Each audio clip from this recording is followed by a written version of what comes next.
Está no ar o STJ no seu dia, um programa do Superior Tribunal de Justiça. Apresentação, Tiago Gomide. Olá para você que nos acompanha a partir de agora, está no ar mais um STJ no seu dia. Eu sou o Tiago Gomide e no episódio de hoje nós vamos falar de um tema especial. Vamos falar sobre os 10 anos do Estatuto da Pessoa com Deficiência. Você sabia que essa lei, sancionada em 2015, mudou profundamente a forma como o ordenamento jurídico brasileiro trata os direitos das pessoas com deficiência?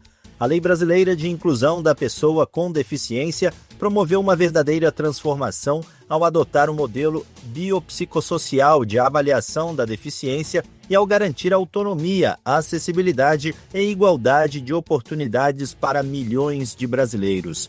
Mas como essa legislação tem sido interpretada aqui pelo Superior Tribunal de Justiça ao longo da última década? Quais os principais reflexos dessas decisões judiciais? E que desafios ainda precisam ser enfrentados para que os direitos dessas pessoas sejam efetivamente assegurados? Para nos ajudar a entender a importância dessa norma, os impactos das decisões do STJ e os caminhos que ainda temos pela frente na busca de uma sociedade mais inclusiva, eu converso agora com a professora e advogada especialista em Direito Constitucional, Andréia Costa.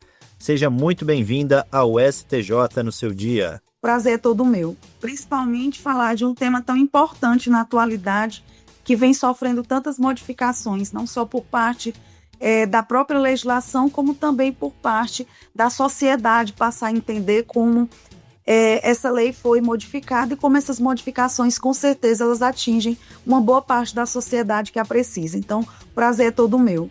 Doutora, para começar então, como que o STJ tem interpretado a Lei Brasileira de Inclusão ao longo da última década? Pode citar aí para a gente avanços ou mudanças significativas? A primeira mudança que nós temos, visivelmente, é uma mudança social. A lei ela passou a prever uma análise mais social da própria sociedade em relação a essas pessoas que precisam de um olhar mais atento. Então, hoje nós trabalhamos com vários campos, né, de atuação, como, por exemplo, a dignidade da pessoa humana, que é um princípio basilar no direito constitucional, como essas pessoas são vistas diante desse cenário de dignidade. A questão do mercado de trabalho, eu milito e também sou professora de Direito do Trabalho, então hoje as empresas elas estão muito mais coadunadas com essas modificações para darem oportunidade de trabalho a essas pessoas que precisam de uma atenção maior. Nós temos modificações com relação às perícias do INSS, nós temos modificações no próprio cenário que a lei assim proporciona, né? Nós temos até uma nova interação de barreiras com relação a essa dignidade da pessoa humana e com relação como essa lei ela passa a tratar de inclusão. Então, essa inclusão hoje ela é uma inclusão bem mais vista de maneira subjetiva, né? Você não trata mais hoje meramente aquela pessoa como se fosse exclusivamente um incapaz. Você trata essa pessoa com um nível de capacidade dentro daquilo que o Estado pode oferecer. É um modelo também que hoje tem sido cada vez mais utilizado, que é o modelo biopsicossocial. Então, ele procura fazer uma análise dessas pessoas que precisam de uma inclusão maior com a própria lei social. Então, eu creio que essa seja uma grande modificação a nível subjetivo. Ok. E o Estatuto, ele trouxe alterações importantes ao Código Civil, especialmente no conceito de incapacidade. Quais foram os impactos jurídicos dessas mudanças? Antes do Estatuto, nós tínhamos o chamado incapacidade absoluta. E essa incapacidade absoluta, ela abrangia as pessoas com deficiência mental ou intelectual. Então, era uma abrangência, na verdade, ela tinha seus tentáculos bem amplos. Hoje, nós estamos trabalhando somente com essa nova modificação da lei, com aquele que preveu para os menores de 16 anos de idade. Então, essa foi a grande modificação no que diz respeito a essa incapacidade absoluta. Hoje nós temos um lapso temporal, que seria esse lapso de menor de 16 anos. E esse reflexo dessa questão principalmente aqui abordada, dessa incapacidade absoluta, ela acaba refletindo nos pedidos de pensão mais à frente, ela acaba refletindo quando é que aquele menor deve ou não continuar a receber uma pensão alimentícia, quando é que aquele menor tem direito a uma pensão por morte, porventura venha a perder um de seus genitores. Então, a grande modificação com relação ao estatuto foi a questão da incapacidade absoluta, que ela teve essa modificação considerável, principalmente com relação a essa idade. A partir da Lei Brasileira de Inclusão da Pessoa com Deficiência, apenas menores de 16 anos são absolutamente incapazes, né? A senhora já chegou a falar brevemente sobre isso. Como que essa redefinição tem afetado as decisões judiciais envolvendo aí pessoas com deficiência mental ou intelectual? Primeiro, nós temos aqui, eu até elenquei algumas possibilidades. Nós tínhamos uma diferença, né? E essa diferença ela entre deficiência e incapacidade. A deficiência em si, ela não implicava uma incapacidade civil. Hoje, o que nós temos é uma modificação com relação a como essa deficiência ela é plenamente entendida. Primeiro, você vai analisar se realmente aquela pessoa ela tem discernimento para alguns atos da vida civil e não simplesmente taxar aquela pessoa como sendo inteiramente deficiente. Então, essa primeira grande modificação com relação a essa amplitude tem sido utilizada, tem sido significativa para que os tribunais possam fazer decisões mais acolhedoras, digamos assim. Aqui também um outro fator que eu coloquei aqui, que eu julgo importante, é o foco da capacidade. Então, é saber se realmente aquela pessoa com deficiência, ela tem condições de ser considerada incapaz, ou seja, uma pessoa com incapacidade absoluta, não tem o pleno exercício de todos os atos da vida civil. Nós vamos fazer aí uma análise. E esse ponto eu julgo muito importante porque antes dessas modificações, simplesmente a lei ela taxava aquela pessoa como incapaz. Então, era quase que efetivamente algo taxativo, né? Era uma pessoa que tinha algum tipo de deficiência e ali ele se enquadrava como incapaz. Com essas novas modificações, com esses novos modelos de aparato, a justiça ela tem procurado o quê? Analisar o lado subjetivo. Dá para o Estado condições de que essas decisões possam levar em consideração a questão subjetiva. Então, você tem o fim dessa incapacidade civil, eu julgo como um dos mais importantes para que as decisões agora elas possam suprir um novo efeito. Aqui também eu elenquei o foco nessa capacidade, saber se efetivamente aquela pessoa ela tem condições de ser considerada incapaz. Nós temos um acesso à justiça aí, que também considerou vários elementos para que essas demandas judiciais elas pudessem ser acompanhadas com mais ênfase, com mais trato, né? O Estado ali acompanhando e dando possibilidades de inclusão para esses deficientes. Então, eu acho que, na verdade, não seria só um elemento que as decisões elas vão utilizar. Eu acho que são vários elementos e, juntando esses elementos, procurar dar uma decisão mais justa, né? Uma decisão mais focada naquilo que interessa, que efetivamente é trazer a inclusão dessas pessoas. Ok.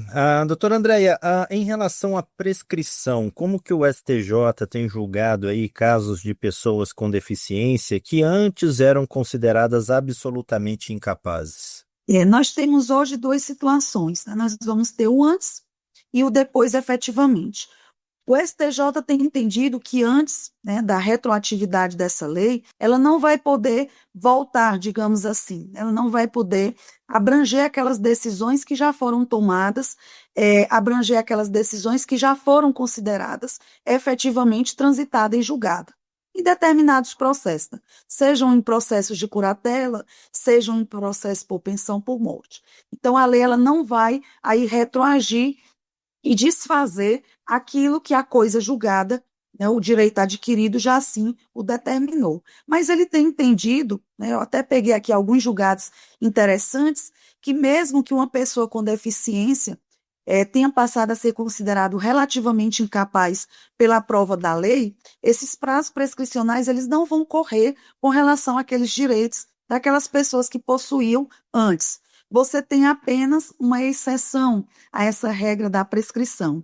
Então, efetivamente, de uma maneira geral, a prescrição ela não vai correr para aqueles que comprovadamente tinham essa incapacidade absoluta. Esse aqui foi um julgado que eu peguei de Minas Gerais, é um julgado aqui que eu fiz um compêndio apenas para ilustrar, né, sua indagação. Mas com relação às novas demandas que irão surgir, ou as novas demandas estão sendo surgidas continuamente, é a aplicação efetivamente dessa lei. Então, é a efetivação desse direito com relação aos menores de 16 anos. Então, o STJ ele tem, resumidamente, nas suas decisões, ele não tem voltado retroagido para aqueles que já foram, assim, considerados incapazes, e a aplicação da lei, a partir daquele momento, para os novos casos que vierem a surgir. Casos de curatela, casos de deficientes, casos de pessoas que precisam de uma pensão alimentícia um pouco mais estendida, né, depois da idade de faculdade, de escola, etc. Então, é esse o entendimento atual do STJ. Doutora, a senhora falou aí de pensão alimentícia. No julgamento aí de alimentos para filhos com deficiência, como que o STJ tem equilibrado o papel do Estado e da família no cuidado dessas pessoas? Hoje nós temos, como eu já volto a enfatizar novamente, porque eu acho muito importante essa parte de inclusão. Então, por si só, aquele deficiente perder um genitor, ou o pai ou a mãe, ou muitas das vezes só tem a mãe ou o pai, perde um deles, então ele fica numa situação totalmente desolada.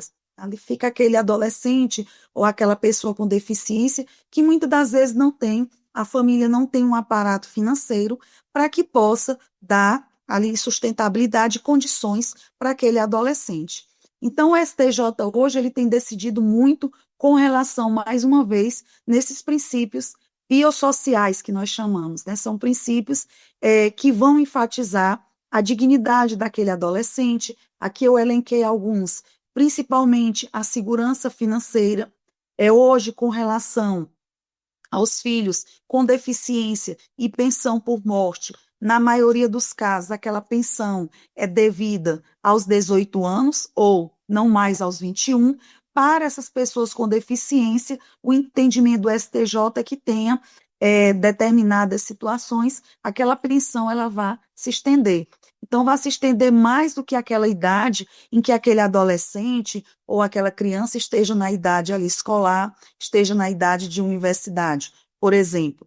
Então, eu também aqui, eu tomei a liberdade de pegar um julgado de uma decisão de um filho que foi considerado incapacitante para a vida do trabalho, mas estava capacitado para estudar, para prestar aí os serviços, para estudar dentro da escola, e o STJ decidiu e reconheceu a pensão por morte de forma vitalícia, ou seja, por toda a vida. E aí, dos julgados e os seus efeitos práticos, ele cita alguns elementos. O que é que justificou essa pessoa, esse jovem aqui, continuar com aquela pensão? Então, nós temos uma questão de segurança financeira, que é muito importante, que vai contribuir para aquele suporte, para que aquela pessoa continue a estudar, a desempenhar uma atividade, nem que seja uma atividade ligada ao estudo. A dignidade, mais uma vez, né, reforçar o princípio da dignidade da pessoa humana, com tantos outros princípios adjacentes que nós podemos aí agregar, porque quando falamos em dignidade, nessas decisões quase sempre, os tribunais eles sustentam que essa dignidade, ela parte de quê? Ela parte de vários tentáculos, vários sustentáculos. O que é dar dignidade para essa pessoa que está passando por uma incapacidade ou é uma pessoa com uma incapacidade definitiva? Então, você tem dignidade à saúde, dignidade ao lazer, dignidade à educação, dignidade à inclusão social por parte do Estado, o próprio acesso à justiça, que hoje também tem sido aí um baluarte nesse crescimento. Então, hoje o STJ, com relação às pensões, ele tem levado em consideração essa gama de fatores. Doutora, e como que o STJ tem lidado aí com a questão da curatela, né? Especialmente quando há possíveis conflitos de interesse entre curadores e pessoas com deficiência? A figura do curador é como se ele fosse uma figura que substitui, né? Ou o pai ou a mãe, ou em determinados processos, acompanha o andamento daquele menor.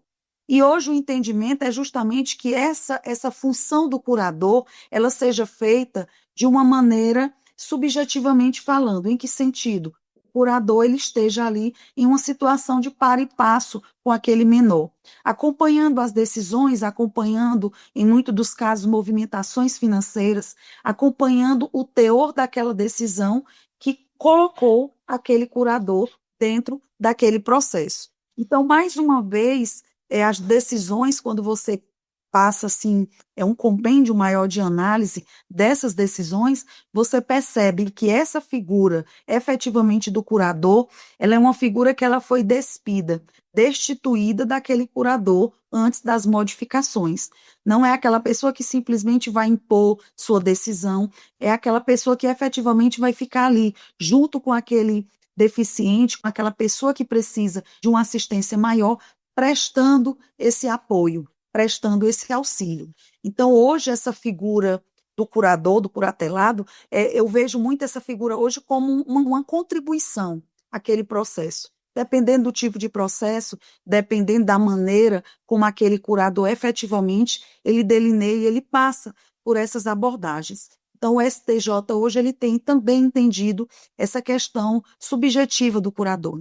Para a gente encerrar essa nossa conversa aqui, doutora, a acessibilidade à justiça é um dos pilares dessa legislação, né? Que iniciativas ou decisões aí o STJ tem adotado para tornar o judiciário mais acessível às pessoas com deficiência? Hoje nós temos nossa sociedade digital, né? Nós estamos caminhando aí para passos cada vez mais de digitalização. Digitalização em todos os sentidos. Então, digitalização da justiça, digitalização de processos, digitalização de aplicativos. Então, a primeira grande inovação que eu julgo muito importante é trazer essas modificações digitais para esse ambiente de acessibilidade, tornar essa acessibilidade mais simples, esses processos digitais mais próximos dessas pessoas com deficiência. Então, a acessibilidade digital seria essa primeira grande modificação. As tecnologias assistidas, também muito importantes, que são dispositivos que cada vez mais têm sido utilizados para auxiliar essas pessoas com grau de deficiência. Nós temos outra que eu acho sensacional, é a questão das libras, né? Também o lazer, ele constitui uma maneira de acessibilidade, de inclusão dessas pessoas com deficiência. Então, em eventos como palestras, em eventos como cursos, workshops, shows, a questão das libras também, elas funcionam como um elemento dinamizador nesse processo inclusivo, né, nesse processo de inclusão. Nós temos também um selo de inclusão lançado em 2019 pelo STJ, que reconhece e vai estimular essas práticas de inclusão dentro dos tribunais. A própria acessibilidade física, né, elevadores, rampas adaptadas, faixas de pedestres especiais, que possibilitem essa pessoa com deficiência estar totalmente inclusa dentro dessas práticas que o Estado julga, né, de maneira importante e essencial para que haja esse procedimento de inclusão. Então, eu volto a repetir, na verdade, nós estamos avançando, a sociedade, ela sempre está um passo à frente do direito, mas o direito cada vez mais ele procura alcançar essas modificações sociais, fazendo com que o conjunto dessas normas, o conjunto dessas regras, o conjunto dessas políticas públicas façam com que essa acessibilidade ela se torne cada vez mais possível.